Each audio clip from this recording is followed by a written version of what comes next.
Hello friends, எல்லாரும் நல்லா வணக்கம். இருக்கீங்களா ஃப்ரெண்ட்ஸ்? அனைவருக்கும் வணக்கம். Welcome back to Jehovah Shalom cooking. ஆண்டவர் இயேசு கிறிஸ்துவின் சமாதானம் உங்கள் இல்லங்களில் தங்கட்டும். ஃப்ரெண்ட்ஸ், இன்னைக்கு வந்து எங்க அத்தா வந்து நம்ம எல்லாருக்காகவும் ஒரு பாட்டு பாடி காமிக்க போறாங்க. அத்தா, இன்னைக்கு என்ன பாட்டு தான் பாட போறீங்க? இத படிச்சிருவோம் என்ன பாடல்னு. ராஜாக்கள் மாளிகையும் காணாத இன்பமடா, நாலுகால் மண்டபம் போல் நாங்கள் கண்ட சொந்தமடா, ரோஜாவின் இதழ்களை போல் தீராத வாசமடா, ரோஜாவின் இதழ்களை போல் தீராத வாசமடா, நூறாண்டு வாழ வைக்கும் மாறாத பாசமடா. இந்த பாடல் தான் மிக அருமையான பாடல்.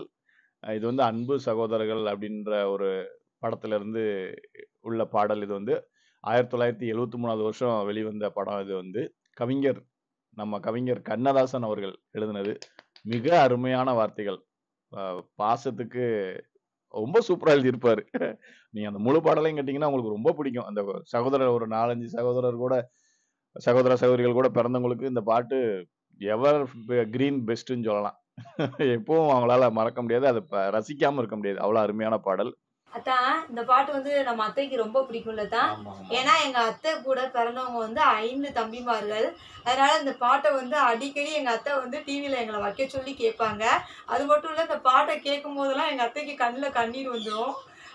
அந்த மாதிரி கூட பிறந்தவங்க ரொம்ப பேர் பிறந்திருந்தாங்கன்னா அவங்களுக்குலாம் ரொம்ப பிடிச்ச பாட்டு இது அப்படின்னு நான் நினைக்கிறேன். என்னத்தான்? ஆமா, எங்க அம்மாவுக்கு ரொம்ப என்னோட தாயாருக்கு மிக மிக பிடித்த பாடல். எங்க அப்பாவுக்கும் ரொம்ப பிடிக்கும் அந்த பாட்டு. ஆமா. எங்க அப்பா கூட பிறந்தவங்க இதே மாதிரி 4 கால் மண்டபம். ஆமா, 4 பேர். ஆமா, எங்க அப்பா 2 சகோதரர்கள், 1 சகோதரி. 4 பேருமே ரொம்ப அருமையான சகோதர சகோதரிகள். ஒரு உதாரணம். எப்படி சகோதர சகோதரிகள் இருக்கணும்னு சொல்லி உதாரணமா இருப்பாங்க அவங்க. ஆமா. ரொம்ப பாசமானவங்க எல்லாருமே. அதனால இந்த பாட்டை வந்து எங்க அத்தை கூட பிறந்த 5 தம்பிமார்களுக்காகவும், அதுக்கப்புறம் எங்க மாமா கூட பிறந்த 3 பிரதர்ஸ் அண்ட் சிஸ்டர்ஸ் அவங்களுக்காகவும் டெடிகேட் பண்றோம்ல தான். ஆமா, ஆமா, கண்டிப்பா. இத குறிச்சு நம்ம சகோதர பாசத்தை குறிச்சு, சகோதரர்களை குறித்து வந்து வேதத்துல என்ன சொல்லியிருக்கணும் நம்ம பார்ப்போம். இப்ப நம்ம வேதத்துல பாத்தீங்கன்னா, பிரதர்ல வந்து பெஸ்ட் பிரதர், எவர் பெஸ்ட் பிரதர்ன்னு யாருன்னு பாத்தீங்கன்னா யோசேப்பு. யோசேப்புக்கு பாத்தீங்கன்னா, உடன் பிறந்த சகோதரர்கள் வந்து என்ன செஞ்சுருவாங்க, அவர ஃபர்ஸ்ட் வந்து ஒரு குழியில தள்ளிருவாங்க.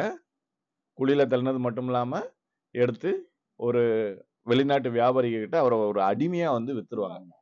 அடிமையா வித்துருவாங்க. அடிமையாயிருவாரு அவரு. அடிமையாகி ஒரு வீட்ல போய் வேலைக்காரரா, சாதாரண வேலைக்காரரா வேலை செய்வாரு. கடவுளோட ஆசீர்வாதத்த பாருங்க. உண்மையான சகோதரனுக்கு ஆண்டவர் குடுக்குற ஆசீர்வாதம் என்னன்னு சொல்லி இதுல நீங்க யோசேப்பு மூலமா நல்லா பார்த்துக்கலாம்.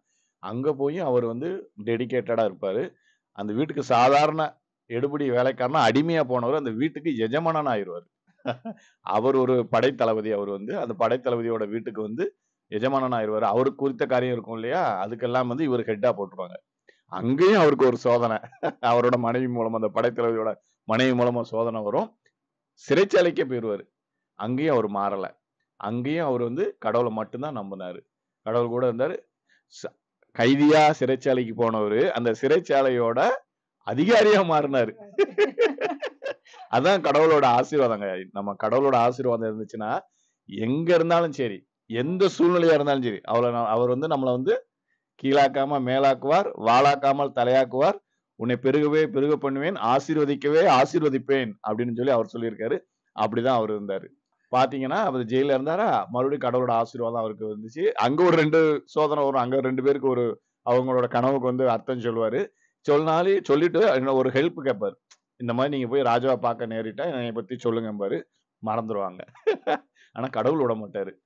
அரசனுக்கு வந்து கனவு குடுப்பாரு. சொப்பனத்த குடுப்பாரு. சொப்பனத்துக்கு வந்து விளக்கம் சொல்ல யாராலயும் முடியாது. எவ்வளவோ மந்திரவாதிகள் வந்து எகிப்து நாட்டுல இருந்தாங்க. யாராலயும் சொல்ல முடியல. ஆண்டவர் வந்து யோசேப்புக்கு தான் அந்த ஆசீர்வாதத்த குடுத்திருந்தாரு. யோசேப்பு போய் அந்த மன்னனுக்கு அந்த விளக்கத்த சொல்லுவாரு. அந்த நாட்டுல அடிமையா போயி சிறைச்சாலைக்கு போய் சிறை கைதியா இருந்து அந்த நாட்டோட ராஜா மாரி ஆயிருவாரு. ராஜாக்கு அடுத்த ஸ்தானம் வந்து இவர்தான். ராஜாவோட முத்திர மோகத்தை கழட்டி யோசேப்பு போட்டு விட்டுருவாரு. ரதத்துல கூட கூட்டு போவாரு. இங்க பாருங்க, இனிமேல் இவர் சொல்றதான் கேட்கணும்னு சொல்லி யோசேப்ப பார்வோன் வந்து தன்னோட ரதத்துல உட்கார வச்சு, பக்கத்துல உட்கார வச்சு கூட்டு போய் மக்கள்கிட்ட வந்து அறிமுகப்படுத்துவாரு. அதான் கடவுளோட ஆசீர்வாதம். உண்மையான சகோதரருக்கு ஆண்டவர் கொடுக்கிற ஆசீர்வாதம். யோசேப்பு கதையில வந்து நீங்க கவனிக்க வேண்டிய ஒரு விஷயம் என்ன அப்படின்னா, அந்த வெஞ்சன்ஸ் அப்படிம்பாங்கல்ல, பழி வாங்குறது. அது வந்து ஒரு துளி அளவு கூட இருக்காது. அதுதான் கடவுளோட ஆசீர்வாதம். நம்ம நார்மலா வந்து நமக்கு அந்த இது கிடைக்காது. மனுஷங்கன்னா அந்த கோபம் இருக்கதான் செய்யும். அந்த பொறாமை இருக்கதான் செய்யும். கடவுளோட ஆசீர்வாதம் தான் கடவுளோட உதவியோட நம்ம இருந்தோம்னா, கடவுளோட இணைந்து இருந்தோம்னா, அது இருக்காது. பாருங்க அந்த சகோதரர்கள் வந்து குழிக்குள்ள தள்ளினாங்க, அடிமையா வித்தாங்க. கடைசியில வந்து உணவு இல்லாம யோசேப்புட்டே வந்தாங்க. அந்நேரம் வந்து அவர் அவர் ஒரு வார்த்தை சொல்லல. நீங்க என்னை இப்படி செஞ்சுக்கிட்டீங்க அப்படின்னு. ஒரு வார்த்தை, ஒரு கேள்வி கூட கேட்கல. அதுதாங்க கடவுளோட ஆசீர்வாதம். அந்த யோசேப்புக்கு அவ்வளவா அவன உயர்த்திச்சு. அதே ஆசீர்வாதம் நம்மளும் பெற்று வாழ கடவுளோட வார்த்தைப்படி நம்ம வாழ்வோம். நன்றி, வணக்கம். Okay friends. நமக்கும் நம்மளோட அண்ணன், தங்கை, அக்கா எல்லாருமே இருப்பாங்க. உறவுகள்ல சின்ன சின்ன சண்டைகள் வரத்தான் செய்யும். ஆனா சிறு சிறு விரிசல்கள் வந்து வரத்தான் வரதான் செய்யும். செய்யும். இருந்தாலும் நம்ம கடவுளோட துணையோட, கடவுளோட ஆசீர்வாதம் முழுமையா நமக்கு கிடைக்கணும்னா, நம்ம கடவுளோட வார்த்தைப்படி நடந்தோம்னா, அவங்கள மன்னிச்சு, அவங்ககிட்ட நல்ல அன்பு காட்டும்போது, கடவுளோட ஆசீர்வாதம் நமக்கு அளவில்லாம கிடைக்கும். அளவில்லாத ஆசீர்வாதம், அவரோட ஆசீர்வாதம் நமக்கு கிடைக்கும்.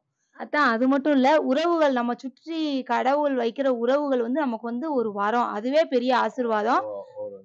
அதுல இருந்து இன்னொன்னு என்ன அப்படின்னா, நம்ம உடன் பிறந்த சகோதர சகோதரிகள் மட்டுமல்ல, உடன்பிறவா சகோதர சகோதரிகளையும் இதுல நீங்க சேர்த்துக்கலாம்.